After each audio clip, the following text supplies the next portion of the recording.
So I'm here in Noble County, headed up to New Philadelphia. Along the way I wanted to stop at the USS Shenandoah crash sites. There's 3 of them, and from the direction I'm coming from, I'm visiting them in reverse order. So when I edit this video, I'll put them back in a chronological order. But at the 3rd one here, and I'll probably tell you the history when I'm on my way to the 2nd and 1st ones. So yeah. Construction on the USS Shenandoah began in 1922 and was completed in 1923. It was the first rigid airship built in the US and the first inflated with helium. Airships up to this point usually used hydrogen, but the Navy wanted to avoid it due to its flammability. So the ZR-1, later renamed the Shenandoah, the USS Shenandoah, was based off of a German Zeppelin captured during World War I. The ship's maiden voyage was September 4th, 1923, when it left its hangar in Lakehurst, New Jersey. Zachary Lansdowne took command of the airship in February of 1924 and led on a transcontinental flight in the fall of that same year.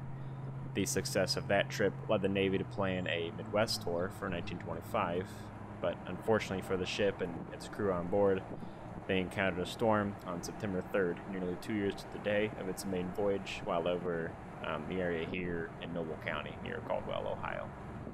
The ship broke into 3 major sections. First, the control car fell with Commander Lansdowne in it, and the stern, and then finally the bow, which was guided down gradually by Captain Rosendahl. His efforts saved the passengers in that section of the craft. In total, 14 airmen died in the tragedy. Here I am now at the first crash site. This is where the, I'm forgetting what I should call it, the control thing, the control car, I guess I'll call it, until I figure out what the word is. But this is where it fell. Commander Zachary Lansdowne would have been in it. It landed about here, where the stern then landed a little ways over, crossed I-77, and then the bow landed about 15 miles, I think, southeast of here, towards the town of Ava.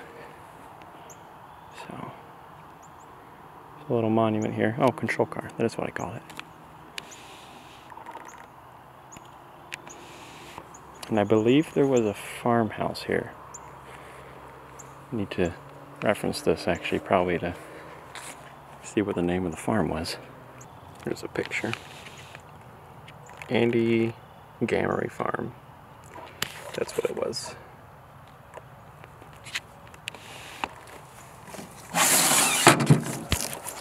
See, here's a handmade little written tablet.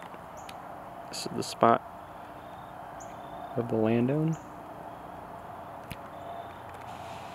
I had a wreath here as well.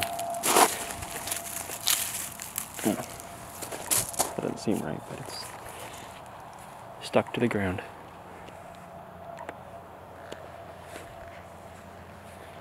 Sun's going down now. It's nice up here. See, it looks like there's an abandoned house or barn right there. Noticed it when I was pulling up. Probably go up and look at it real quick.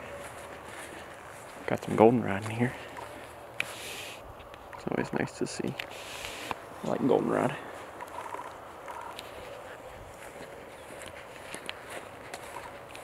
Looks like it was a house. Very interesting. That was probably, or definitely here, when the control car fell. But, yeah. This would have been the spot, I believe, where most of the casualties were, unfortunately. And then there were casualties where the stern fell, and then no casualties where the bow fell.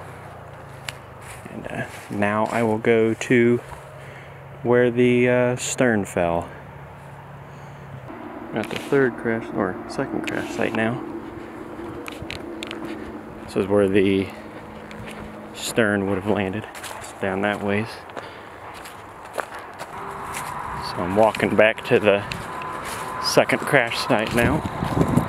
I-77 is over here to the right. Obviously when the Shenandoah would have crashed in 1925, the highway would have not been here.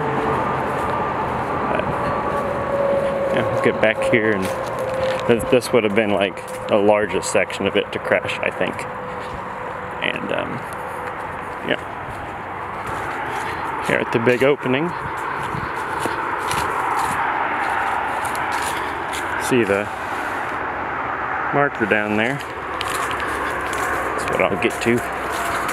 And then there's an outline of the ship with concrete blocks, I believe, that we'll see once we're up there. Here's the sign.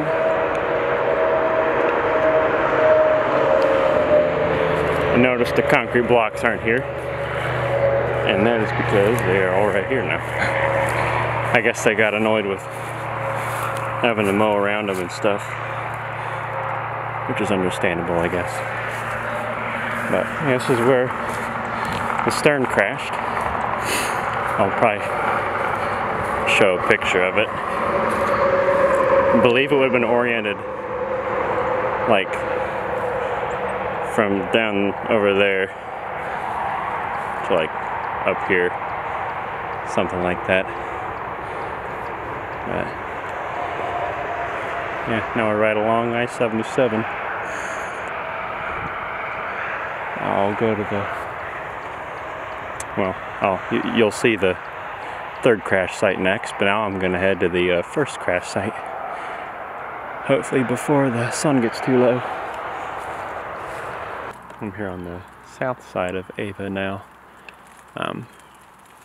Just pretty close to crash site 2, just west of it. Crash site 1 and 2, really. There's a historical marker here. So if you want to read that, you'll have to pause it. But this property is a little overgrown. I wonder who owns it. I don't know if it's like a historical society or something that owns it. It's just kind of an odd spot for a marker. But this house obviously isn't inhabited. Here's the other side.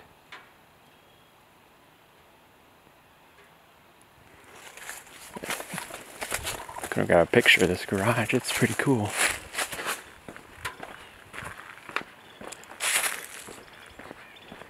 Really neat.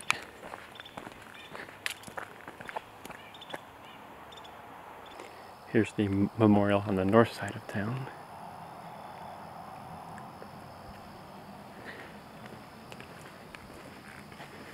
Don't know when this memorial was built, but got a plaque here with all the names in it. Commander Zachary Lansdowne there at the top.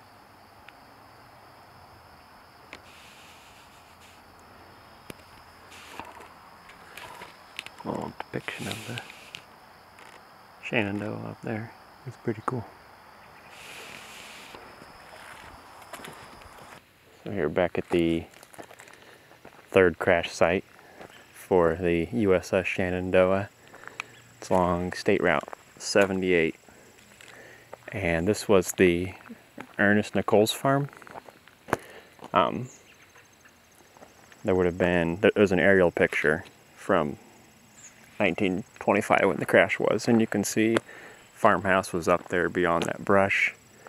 And then obviously this all would have been farmland rather than woods. Then across the street here there was I don't know what kind of fence, like what the name is, but it was like the type of fence, it's like a zigzag. Pretty cool. It's like a relatively new sidewalk here to a marker. So I think I read on the National Park Service website, Ernest Nichols, this was where the bow of the ship landed, because it split into 3 parts, and the bow is what landed here. Captain Rosendahl, I believe, is who guided the ship down here, which is why the crew members in that part of the ship survived. So they just gradually landed the ship here, and then I believe Nicole's like tied it to some trees that were along the roadside here, which you can also see in the pictures. Yeah. Here's a sign. Oh, pictures are here too. Cool. So that's the picture I'm referencing. So like I said, the house would have been straight up that way. This is roughly where the farmhouse would have been. Very roughly. You can see the site down there. It probably was farther back actually, because that ship was giant. So yeah, landed in here. Farmhouse is somewhere down this ways. I really doubt there's any trace of it left. But it'd be cool to find something. Surprised how quiet this state route has been. Of course there's a car coming by now, but it has been quiet. USS Shenandoah crashed over Noble County, Ohio, September 3rd, 1925. For section Site 3. Noble County Bicentennial Commission. Oh, cool. This was placed in 1976. Nice. I guess that about concludes the little tour of all the sites here. Really nice drive though. Definitely would recommend coming this way if you're here.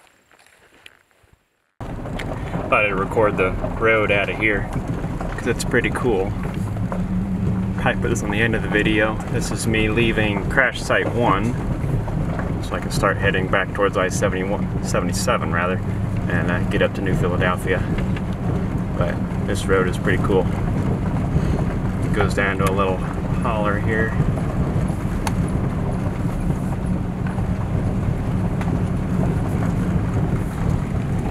Nice foliage out there. Well, it's mostly gone, but what remains is very nice.